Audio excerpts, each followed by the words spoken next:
Hallelujah, सभी को जय मसीह की। अब हम पुराना नियम से बीच का अध्याय भजन संहिता अध्याय 18 पढ़ेंगे। दाऊद का मुक्ति गान। यहाँ जो दाऊद है, जो भजनकार है, जो प्रभु का जन है, प्रभु का दास, प्रभु का नबी है, प्रभु का चुना हुआ है, वो अपने जीवन के अनुभव को इस अध्याय में हमें व्यक्त करता है, हमें बताता है कि हमें किस रीति से प्रभु के संग समर्पण में चलना है। हालेलुया। हम भजन संहिता पढ़ते हैं तो हम दाऊद के अनुभव को अपने जीवन में लेते हैं कि दाऊद किन किन परिस्थितियों में प्रभु के करीब जाता रहा और अपने जीवन में प्रभु से ही छुटकारा पाता रहा। हालेलुया। हम देखते हैं कि जब दाऊद सताव में है, निराशा में है, संकट में है, परेशानियों में है, तब भी वो प्रभु के समीप ही रहता है। वो किसी मनुष्य के सामने नहीं अपने दुख, अपनी पीड़ा को कहता, बल्कि प्रभु से ही अपनी बातों को कहता है। तो जब प्रभु उसे छुटकारा देते हैं तो वो प्रभु की महिमा करता था। जब हम खुशी में हो तब भी हमें प्रभु को नहीं भूलना। यदि प्रभु हमारे संकटों से छुटकारा दिला दे, तब भी हमें प्रभु के ही करीब जाना है, प्रभु को प्रेम दिखाना है और प्रभु की महिमा करना है। हालेलुया। लिखा है कि हे परमेश्वर, हे मेरे बल, मैं तुझसे प्रेम करता हूँ। हो मेरी चट्टान, मेरा गढ़ हो, मेरा छुड़ाने वाला है, मेरे ईश्वर मेरी चट्टान है जिसका मैं शरणागत हुआ, मेरी ढाल, मेरी मुक्ति का सिंह और मेरा ऊंचा गढ़। हालेलुया। यहाँ भजनकार प्रभु की बड़ाई करता है कि हे प्रभु, आप मेरे बल हैं और मैं आपसे प्रेम करता हूँ। कहता है कि आप मेरी चट्टान है जिसका मैं शरणागत हूँ, यानी आप मेरी ढाल हैं जहाँ मैं शत्रु से बचाया जाता हूँ। आप मेरे लिए शरण स्थान है जहाँ मैं अपने बैरियों से, शत्रु से छिप के बचा रहता हूँ। आप मेरी मुक्ति का सिंह यानी मेरे छुटकारा देने वाले हैं और आप मेरे ऊंचा गढ़ हैं। हालेलुया।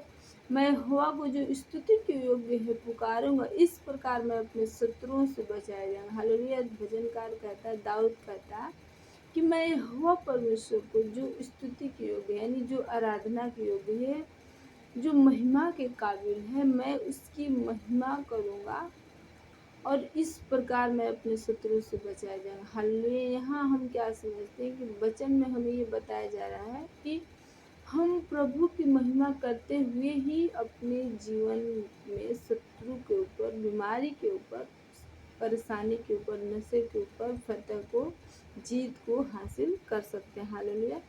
यदि हम परमेश्वर में हैं तो हमारे लिए कोई दूसरा रास्ता नहीं, कोई दूसरा हल नहीं कि हम प्रभु से विमुख होकर अपने जीवन की समस्याओं को हल करेंगे तो हमारे जीवन में सफलता हमें मिलेगी। मृत्यु की रस्सियों से मैं चारों ओर से घिर गया हूँ और अधर्म की बाढ़ ने मुझको भयभीत कर दिया। पाताल की रस्सियाँ मेरे चारों ओर थी और मृत्यु के फंदे मुझ पर आए थे। अपने संकट में मैंने यहोवा को पुकारा, मैंने अपने परमेश्वर की दुहाई दी। उसने अपने मंदिर में से मेरी बातें सुनी और मेरी दुहाई उसके पास पहुंचकर उसके कानों में पड़ी। तब पृथ्वी हिल गई और कांप उठी और पहाड़ों की नींव कंपित होकर हिल गई, क्योंकि वह अति क्रोधित हुआ। उसके नथनों से धुआं निकला, उसके मुंह से आग निकलकर भस्म करने लगी, जिससे कोयले दहल उठे। वह स्वर्ग को नीचे झुकाकर उतर और उसके पांव तले घोर अंधकार था। वह करूब पर सवार होकर उड़ा, वरन पवन के पंखों पर सवारी करके वेग से उड़ा। उसने अंधियारे को अपने छिपने का स्थान, अपने चारों ओर मेघों के अंधकार और आकाश की काली घटाओं का मंदिर बनाया। उसकी उपस्थिति की झलक से उसकी काली घटाएं फट पड़ी और ओले और अंगारे भी। तब यहोवा आकाश में गरजा, परम प्रधान ने अपनी बाड़ी सुनाई, ओले और अंगारे। हालेलुया। उसने अपने तीर चला चला कर उनको तितर बितर कर दिया, वरन बिजलियां गिरा गिरा कर उनको परास्त कर दिया। हालेलुया। यहाँ भजनकार कहता है कि मैं संकटों से घिरा हुआ था, मेरा प्राण संकट में था, तो मैंने प्रभु परमेश्वर को पुकारा, तो परमेश्वर ने मेरी दुहाई को सुन ली और वह अति क्रोधित हुआ और वेग के साथ स्वर्ग को झुकाकर नीचे आया, यानी वो मेरी सहायता करने को आया और उसने मेरे शत्रुओं को परास्त कर दिया, यानी नीचा कर दिया, हरा दिया। हालेलुया। तब जल के नाले देख पड़े और जगत की नींव प्रकट हुई। यह तो यहोवा तेरी डांट से, तेरी नथनों की सांस की झोंक से हुआ। उसके ऊपर से हाथ बढ़ाकर मुझे थाम लिया और गहरे जल में से खींच लिया। उसने मेरे बलवंत शत्रु से और उसने जो मुझसे घृणा करते थे मुझे छुड़ाया, क्योंकि अधिक सामर्थ्य है। हालेलुया। यहाँ भजनकार कहता है कि हे प्रभु, तूने अपने हाथ बढ़ाकर मुझे थाम लिया। जो मुझसे बलवंत थे, जो मुझसे लड़ते थे, जो मुझ पे जीत रखने के काबिल थे, तूने उनको हराया। हालेलुया। हम क्या देखते हैं कि भजनकार कहता है कि हे प्रभु, जो मेरे बैरी थे, जो मेरे शत्रु थे, वो मेरे ऊपर जीत रखने के काबिल थे। यानी उनके अंदर बल था, उनके अंदर सामर्थ्य था कि वो मुझे हरा देते, मुझे मिट्टी में मिला देते। लेकिन तू जो मेरे साथ है, तूने उनको मेरे जीवन से परास्त कर दिया, नीचा दिखा दिया। हालेलुया।